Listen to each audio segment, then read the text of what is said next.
Hello दोस्तों। चलिए, चिकित्सा के क्षेत्र में जो पढ़ाई करने वाले जो विद्यार्थी थे उन लोग का इंतजार खत्म हुआ। सीजीडीएमई संचालनालय चिकित्सा शिक्षा ने जारी किया प्रवेश हेतु ऑनलाइन आवेदन। हेलो दोस्तों, मेरे चैनल पे आप सभी का स्वागत है। अगर आपने अभी तक मेरे चैनल को सब्सक्राइब नहीं किया है तो प्लीज़ मेरे चैनल को सब्सक्राइब कीजिएगा। मेरा वीडियो अगर आपको अच्छा लगे तो प्लीज़ लाइक और शेयर ज़रूर करें। चलिए जानते हैं स्टेप बाय स्टेप कब से ऑनलाइन स्टार्ट हो रहा है ना, कब ऑनलाइन बंद होगा, क्या एज क्राइटेरिया है, क्या क्वालिफिकेशन चाहिए, इन सब के बारे में जानते हैं। चलिए देख लेते हैं कि ये नोटिफिकेशन कब जारी हुआ था। आप यहाँ पे देख रहे होंगे कि 21/8/2020 को ये नोटिफिकेशन जारी हुआ था। प्रवेश वर्ष 2020 नर्सिंग पाठ्यक्रम BSc post basic BSc and MSc nursing में प्रवेश हेतु ऑनलाइन सूचना, है ना, आवेदन सूचना जो जारी किया है डीएमई ने।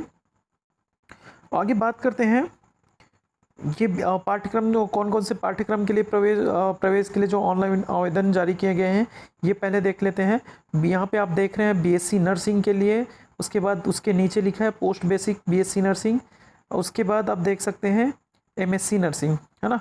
तो इसके अर्थ जिसके प्राप्तांकों के आधार पर प्रवीण सूची बनाई जाएगी। अब यहाँ पे देख सकते हैं आप सेकंड साइड में राइट साइड में आप देख रहे हैं कि परीक्षा 10+2 12वीं में भौतिक विज्ञान, रसायन विज्ञान, जीव विज्ञान एवं अंग्रेजी विषयों में उत्तीर्ण भौतिक विज्ञान, रसायन विज्ञान एवं जीव विज्ञान तीनों विषयों को जोड़कर न्यूनतम 45% पीसीबी फिजिक्स केमिस्ट्री बायो, इन तीनों का जो परसेंटेज है आपका जो बनना चाहिए 45%, ये क्राइटेरिया हो गया। ठीक है, ये बीएससी नर्सिंग के लिए हम देख रहे हैं। ठीक है, तो ये बीएससी नर्सिंग के लिए हम जब देख रहे हैं तो ये क्या हो गया परसेंटेज क्राइटेरिया। अगर आपका 45% से कम है तो आप एलिजिबल नहीं हैं, आप बीएससी नर्सिंग करने के लिए एलिजिबल नहीं होंगे, आप वहीं से क्या हो जाएंगे, रिजेक्ट हो जाएंगे। ठीक है, दूसरी आगे बात करते हैं हम एमएससी नर्सिंग के लिए। यहाँ पे दिया गया है ये पोस्ट बेसिक नर्सिंग का देख लेते हैं। पोस्ट बेसिक बीएससी नर्सिंग का जनरल नर्सिंग मिडवाइफरी उत्तीर्ण या राज्य नर्सिंग परिषद में पंजीयन। दूसरा यहाँ पे देख लेते हैं एमएससी नर्सिंग का, तो न्यूनतम 55% एग्रीगेट अंकों के साथ बीएससी नर्सिंग। आपने अगर डिग्री लेके रखे हैं बीएससी नर्सिंग का तभी तब क्या कर सकते हैं आप एमएससी नर्सिंग कर सकते हैं। और उसमें कितने मार्क्स आपको चाहिए होंगे, 55% जो होते हैं आपको एग्रीगेट जो सारे सब्जेक्ट जो होते हैं ना उसका मिला के आपका क्या सारे सब्जेक्ट और सारे ईयर का जो होता है ना 4 ईयर का जो बीएससी नर्सिंग होता है उन सब का मिला के आपका 55% एग्रीगेट बनना चाहिए। इसमें क्या क्या होना चाहिए एमएससी नर्सिंग के लिए वो देख लेते हैं हम, है ना। क्वालिफिकेशन क्या क्या चाहिए होता है, बीएससी नर्सिंग या BSc honours nursing, post basic nursing उत्तीर्ण, या इसमें भी लिखा हुआ है अनुसूचित जाति अनुसूचित जनजाति के उम्मीदवारों के लिए 5% से तुलनीय, मतलब कि आपको छूट मिलेगा। अगर जैसे आप बोल रहे हैं यहाँ पे अनुसूचित जाति अनुसूचित जनजाति के जो एसटी एससी कैटेगरी के जो स्टूडेंट हैं वो उनको 5% छूट मिल जाता है यहाँ पे, है ना। आगे दूसरा पॉइंट जो लिखा है बेसिक बीएससी उपरांत 1 वर्ष का अनुभव अथवा पोस्ट बेसिक बीएससी नर्सिंग के पूर्व अथवा पश्चात 1 वर्ष का अनुभव। आगे हम देख लेते हैं कि ऑनलाइन आवेदन कब स्टार्ट हो रहा है। ऑनलाइन आवेदन देख लीजिएगा, आप ध्यान से देखिएगा कि इसका जो आवेदन है 24 अगस्त से ही स्टार्ट हो रहा है ना। ये 24 अगस्त से ही स्टार्ट होके कब तक चलेगा, 23 सितंबर तक चलेगा।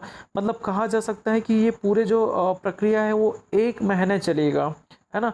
और इसके लिए आपको कौन सी साइट पे जाना होगा, www.cgdme.co.in पे। तो यहाँ पे आप जाएंगे तो आपको सारा डिटेल्स मिल जाएगा। आप बात करते हैं आगे हम यहाँ पे देख लीजिएगा, ये भारतीय उपचर्या परिषद है, इंडियन नर्सिंग काउंसिल, जिसके थ्रू ये सारा चीज़ आपका जैसे गाइडलाइन जो जारी होता है ना इंडियन नर्सिंग काउंसिल उसी को फॉलो करते हैं। यहाँ पे एक लिखा हुआ है a candidate should have passed in the subject of physics chemistry biology PCB and English individually and must have obtain a minimum of 45% marks taken together in PCB at the qualifying examination 10+2, है ना। तो ये 45% आपको चाहिए होता है, उसी को यहाँ पे eligibility condition for admission to BSc nursing programme clarification regarding. तो ये हो गया। आगे हम देखते हैं, इसको हम नहीं देखेंगे, आगे हम बात कर लेते हैं इसी के बारे में। कुछ जो नियम हैं उसको हम बात करेंगे, जैसे कुछ एज क्राइटेरिया की बात हो गई है ना। ये जो छत्तीसगढ़ का राजपत्र है जो 2019 में प्रकाशित हुआ था 7 मई को, उसके बारे में देख लेते हैं कि संक्षिप्त नाम विस्तार। तो इसको ज़्यादा बताने की ज़रूरत नहीं, क्योंकि आप अगर ऑलरेडी बीएससी नर्सिंग है ना या पोस्ट बेसिक बीएससी नर्सिंग करना चाह रहे हैं तो ये तो जानकारी आपको होगी ही है ना, तभी इस फील्ड में आप आ रहे हैं ना। तो इसके बारे में ज़्यादा नहीं बताऊँगा मैं डायरेक्ट चलता हूँ। ये आपका पात्रता जो है, पात्रता तो इसके लिए देखिएगा केवल उसी अभ्यर्थी को प्रवेश के लिए आवेदन करने की पात्रता होगी। ये सारे जैसे भी प्रवेश नियम जो होते हैं ना उसमें सेम रहता है। भारत का नागरिक होना चाहिए, छत्तीसगढ़ का मूल निवासी हो, है ना। किंतु निजी नर्सिंग महाविद्यालय की ओपन प्रबंधन नियतांश अनारक्षित श्रेणी की सीटों में राज्य के बाहर के अभ्यर्थी भी पात्र होंगे। मतलब जो ओटीएच होता है उसके लिए भी कुछ सीटें निर्धारित होती है। उसके लिए अदर स्टेट के जो कैंडिडेट है उसके लिए वो भी क्या होते हैं या पात्र होते हैं। आगे आयु सीमा, तो मैं इसी की बात कर रहा था, आयु सीमा। ये आयु सीमा के लिए देख लेते हैं, यहाँ पे लिखा हुआ है कि न्यूनतम आयु ऐसे अभ्यर्थी प्रवेश हेतु पात्र होंगे जिन्होंने परीक्षा वर्ष के 31 दिसंबर को न्यूनतम 17 वर्ष की आयु पूर्ण कर ली हो। परीक्षा वर्ष कहने का मतलब, क्योंकि इस बार तो परीक्षा हुआ नहीं है, परीक्षा वर्ष कहने का मतलब कि अगर 2020 के लिए क्या कर रहे हैं हम प्रवेश लेना चाह रहे हैं तो परीक्षा भी 2020 में ही होगी, है ना। तो जो दिसंबर माह जो माह है यहाँ पे 31 दिसंबर को न्यूनतम 17 वर्ष की आयु पूर्ण होनी चाहिए, है ना। 17 वर्ष की आयु पूर्ण होनी चाहिए जिस वर्ष एग्जाम हो रहे हैं।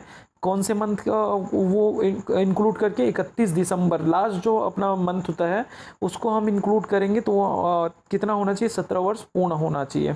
ठीक है, ये तो हो गया, है ना। और दूसरी बात, सेवारत अभ्यर्थियों के लिए अधिकतम आयु सीमा 45 वर्ष निर्धारित। सेवारत मतलब कि जो जॉब में होते हैं उसके लिए इसमें भी कुछ जो वो है निर्धारित, जैसे यहाँ पे जो आयु सीमा जो होती है उसमें छूट के लिए कुछ कुछ जो होते हैं, है ना। तो आयु सीमा छूट के लिए थोड़ा सा बात कर लेते हैं। इन नियमों के अंतर्गत प्रवेश हेतु न्यूनतम 17 वर्ष तथा सेवारत अभ्यर्थियों की अधिकतम आयु सीमा 45 वर्ष निर्धारित है। अनुसूचित जाति अनुसूचित जनजाति अन्य पिछड़ा वर्ग के अभ्यर्थी को अधिकतम आयु सीमा में नियमानुसार 5 वर्ष की छूट दी जाएगी। आगे बढ़ते हैं। आयु प्रमाणित करने के लिए 10+2 पद्धति से 10वीं या 12वीं की अंकसूची अथवा जन्म प्रमाण पत्रों में अंकित जन्मतिथि मान्य होगी।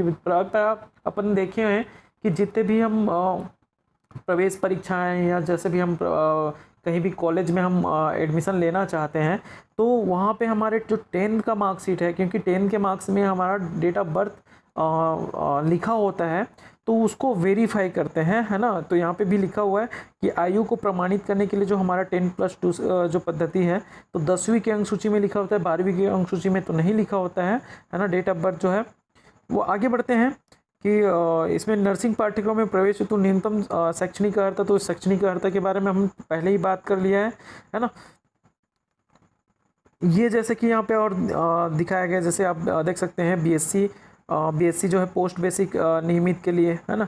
तो यहाँ पे अर्हता लिखा है, प्रशिक्षण अवधि, परीक्षा एजेंसी, ये परीक्षा कौन, तो इस बार तो परीक्षा हुआ ही नहीं है। परीक्षा कौन कराता है, परीक्षा एजेंसी कहने का मतलब है, तो इस बार तो परीक्षा हुआ नहीं है तो इन सबको देखने से कोई मतलब नहीं है ना। तो हम किसको देख रहे थे कि हमारा मेन जो पॉइंट है जो ऊपर हमने बताया आपको कि जो मेन पॉइंट हमारा ये है कि जो प्रवेश हेतु जो ऑनलाइन आवेदन है ना, ये तो ऑनलाइन आवेदन हमको इसका सूचना मिल गया। दूसरी बात कि इसके लिए जो अर्हताएँ होती है, जो क्वालिफिकेशन होती है, इसके बारे में जान लिए। एक दूसरी की आवेदन कब से कब तक होना है।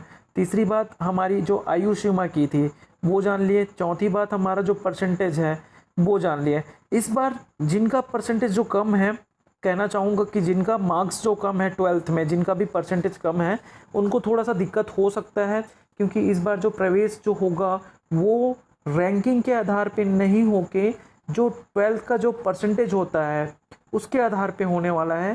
तो इस बार जो कम परसेंटेज जो होते हैं या जो पहले से तैयारी कर रहे थे, कि कई लोग क्या होता है कि 1 साल गैप कर लेते हैं, 2 साल गैप कर लेते हैं कि हमें जो गवर्नमेंट नर्सिंग कॉलेज है वो हमें मिल जाए। तो इस प्रकार से जो तैयारी कर रहे होंगे और जिनका परसेंटेज कम होगा तो उनको इसका सामना करना पड़ सकता है, उनको इसका नुकसान झेलना पड़ सकता है। चलिए दोस्तों, अगर मेरा वीडियो आपको अच्छा लगा तो प्लीज़ अगेन लाइक और शेयर